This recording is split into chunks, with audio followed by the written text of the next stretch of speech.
அப்பா காரியங்களை வாய்க்க செய்வீராக. உம்மை தேடும் பொழுது அப்பா எசேக்கியா ராஜாவின் காரியங்களை வாய்க்க செய்த தேவன் அப்பா ஒவ்வொருடைய கையின் பிரயாசங்களையும் நீர் ஆசீர்வதிப்பீராக.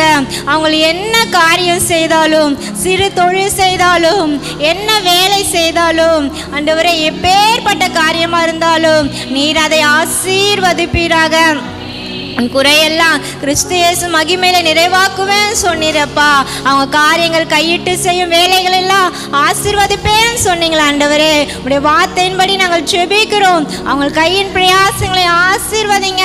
அவங்க என்ன வேலை செய்தாலும், என்ன காரியத்தை செய்ய தொடங்கினாலும் அப்பா அதில் ஒரு ஜெயத்தை, ஒரு ஆசீர்வாதத்தை நீர் கட்டளையிடுவீராக. அப்பா நாங்கள் எப்பொழுதும் உடைய சமூகத்தை தேடும்படியாய் எங்கள் இருதயத்தை ஒருமுகப்படுத்துங்க ஆண்டவரே. மனுஷனையோ சூழ்நிலைகளையோ நாங்கள் பார்த்து பேதுரை போல அமிழ்ந்திடாதபடிக்கு ஆண்டவரே அப்பா அந்த கடலிலிருந்து எங்களை மீட்கத்தக்க தேவனை நோக்கி பார்க்கிற இருதயமா எங்களை மாற்றுங்க.